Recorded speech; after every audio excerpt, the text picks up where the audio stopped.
assalamualaikum warahmatullahi wabarakatuh teman-teman bunda-bunda semua. Balik lagi ya di vlog aku, kegiatan aku hari ini. Nah bunda, semoga hari ini teman-teman bunda-bunda semua dalam keadaan sehat dan semangat, amin. Mau sharing lagi kegiatan hari ini ya bunda, seperti biasa, day in my life. Nah ini aku lagi OTW mau ke rumah mama. Jadi rencananya ini tuh aku mau bikin kue lebaran, terus lanjut untuk buka puasa bersama bareng sister-sister. Nah ini udah di rumah mama, ini udah di dapur, udah mulai pada sibuk-sibuk bikin kue. Di sini aku tuh ada sister-sister aku, ada adik aku, ada kakak aku. Jadi tuh buatnya rame-rame. Nah kalau ini udah ketebak ya pasti kue apaan.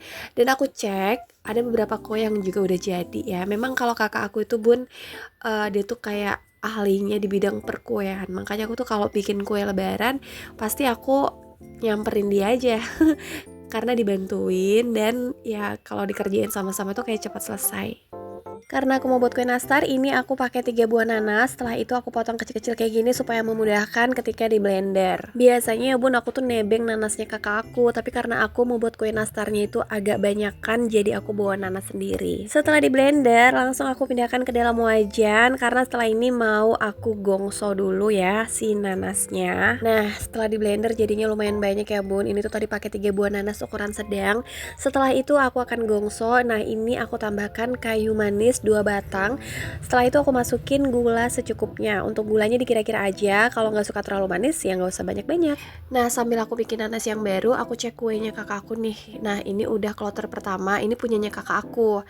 Dia udah mau jadi gitu. Dan beberapa toples juga udah jadi sih sebenarnya. Kalau aku tuh kloter kedua, jadi masih belum kelar. Masih baru mulai maksudnya. Oke, kita balik lagi cek nanasnya. Kalau tadi awal-awal masih berair banget, itu nggak usah terlalu diaduk. Tapi kalau udah mulai ngeset seperti ini, itu diaduk-aduk terus ya bun si nanasnya. Kenapa? Karena takutnya nanti gosong. Pokoknya diaduk aja terus seperti ini. Nanti warnanya kalau udah berubah jadi kecoklatan, terus kayak teksturnya udah kayak jadi satu gitu ya bun. Itu artinya udah ngeset dan kompornya udah bisa dimatikan. Next lanjut ke tepung. Ini tepungnya aku saring dulu ya bunda, supaya buliran-buliran itu lebih halus. Tadi ini tuh tepung 1 kilo. Itu sebelumnya aku gongso dulu juga di wajan ya. Aku aduk-aduk-aduk tapi nggak boleh ditinggal karena takutnya gosong. Setelah itu baru deh disaring seperti ini. Next di wadah selanjutnya ini aku udah masukin 500 gram butter. Jadi boleh dicampur 250 butter, 250 nya mentega gitu ya. Kemudian aku tambahkan gula halus. Selanjutnya aku tambahkan bubuk vanili. Ini pakai sendok teh ya bun ya, setengah aja. Oh iya, untuk resep lengkapnya aku tulis di caption aja ya bun supaya lebih jelas. Next sekarang aku akan pisahkan 4 buah kuning telur. Jadi dipisahkan dulu kuning sama putihnya, pakai 4 buah telur. Dan setelah itu masukkan ke dalam campuran adonan yang tadi.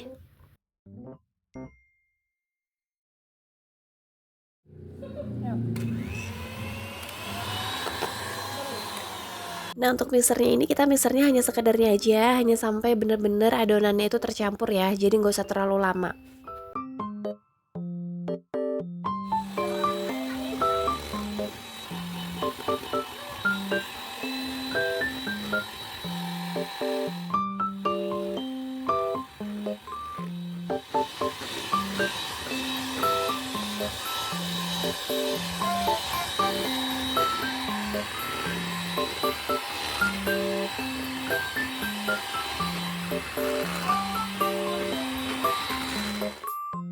Next setelah adonan di mixer, ini aku tambahkan tepung maizena. Tadi nggak sempat ke-record, langsung udah kecemplung aja.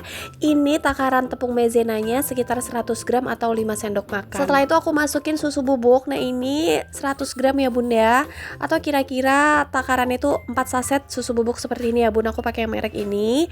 Nah untuk takaran jelasnya nanti aku akan tetap tulis di caption ya bun. Nah setelah itu diaduk-aduk seperti ini, nggak usah pakai mixer ya bun. Pokoknya hanya sekedar tercampur aja. Seperti yang aku bilang tadi teksturnya itu kayak gini bun. Jadi untuk mixernya pun juga jangan terlalu lama. Nah setelah ini kita akan masukin tepung, tapi untuk masukin tepungnya itu secara bertahap. Nah bunda, kenapa untuk masukin tepungnya harus step by step seperti ini, nggak boleh langsung brek banyak gitu ya, karena supaya adonannya itu nggak langsung keras, jadi kita bisa nentuin tuh tekstur dari adonannya. Makanya masukin tepungnya itu sedikit-sedikit, sedikit-sedikit diaduk. Nah terus tambahin lagi sampai bener-bener kita mendapatkan tekstur yang pas.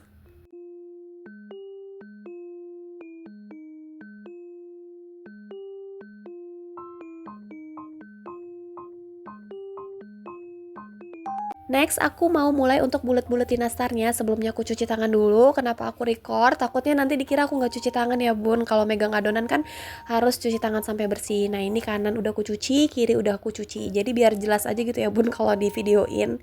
Kalau tangannya itu udah dicuci. Karena kalau buletin nastar, jujur itu nggak bisa ya bun. Kalau pakai sarung tangan pasti akan ribet. Makanya pakai tangan kosongan kayak gini. Jadi bener-bener tangan itu harus bersih. Pokoknya kita semua itu udah cuci tangan gitu. Ya supaya lebih jelas aja. Pokoknya kalau cuci tangan itu sesuatu yang sensitif, takutnya nanti ada yang komen, ih nggak cuci tangan, iya ini udah jelas ya cuci tangan.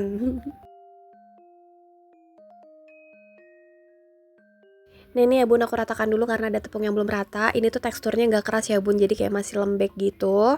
Setelah ini mau aku pipihkan seperti ini. Nah ini aku mau share aja ya bun tipsnya. Ini kalau dari kakak aku versinya dia ya. Si nastarnya ini biar supaya gurih gitu, kulit luarannya itu jangan terlalu tebal. Jadi bener-bener tipis aja kayak gini, banyakin nanasnya ya, tuh. Karena kalau ketebalan kulitnya itu digigit juga nggak enak ya bun. Jadi mendingan si kulitnya itu tipis aja, dipipihkan dulu, terus diisi nanasnya agak banyakan dikit. Terus kalau buletin nanasnya itu juga aku nggak suka yang terlalu gede-gede ya bun. Aku sukanya yang kecil-kecil aja karena supaya pas aja. Nah sambil nunggu nastarnya selesai, kelar dibulet-buletin seperti ini, aku mau sambil sharing-sharing juga. Jadi di sini aku tuh juga sambil belajar ya bun, karena aku tuh pemula untuk bikin nastar ini. Aku tuh mau ngambil resepnya kakak aku ini. Aku suka banget sama si nastarnya dia, turun temurun, nggak pernah ngebosenin. Apa ya, rasanya tuh kayak beda aja gitu kalau aku beli. Terus kalau beli itu jadinya juga sedikit, tapi kalau buat pasti jadinya lebih banyak, bisa jadi sampai 2 toples. Dan ini tuh enaknya buat juga sambil ngobrol-ngobrol, cerita-cerita bareng sister-sister, nggak kerasa tahu-tahu kelar. Dan ngomong-ngomong buat nastar, yakin banget deh kalau bunda-bunda dan teman-teman itu pasti jauh lebih jago-jago ya buatnya, dan pasti lebih katam. Terus juga pasti enak-enak banget.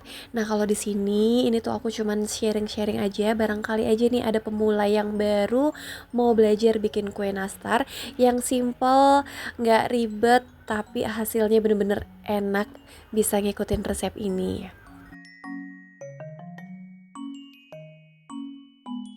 Nah bunda ini tuh juga udah waktunya di oven. Terus ini nyusunnya agak kurang rapi. Terus juga kejunya memang sengaja banyak aja gitu, asal ditempel-tempel aja. Ini juga tuh udah sore ya bun, jadi bener-bener cepet-cepet karena harus siapin untuk berbuka puasa. Nah ini beberapa nastar yang udah jadi ya bun, tuh matangnya sempurna banget. Terus untuk ukurannya juga gak terlalu gede karena emang suka yang kecil-kecil kayak gini. Dan kejunya itu kering-kering gitu loh bun, jadi kalau dimakan tuh krenyes-krenyes. Apalagi tadi kulit nastarnya kan juga gak tebel ya. Itu tadi tipsnya, kalau mau bikin yang crunchy, kulitnya jangan tebel-tebel. Kok kulit ya bahasanya? Maksud aku tuh kayak tepungnya itu loh bun. Jadi kalau misalnya ketebelan, itu kalau kita gigit itu akan lebih keras tepungnya. Tapi kalau si tepung luarannya itu tipis, pasti rasanya akan beda aja gitu, lebih crunchy. Terus nanasnya juga lebih berasa, lebih gurih lah intinya.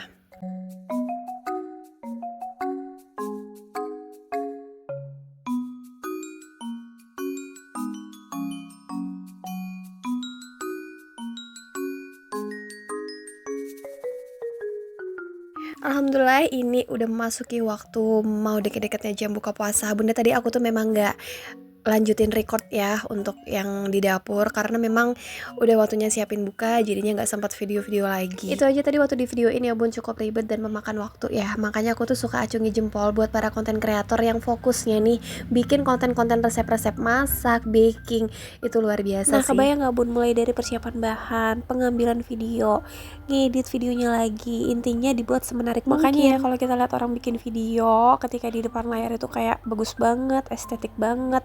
Padahal behind the skinnya itu super berantakan, ribet, dan sangat-sangat memakan waktu. Oke bunda-bunda teman-teman semua, terima kasih ya udah ngikutin kegiatan aku dari awal sampai selesai. Ngikutin daily vlog hari ini yang super random.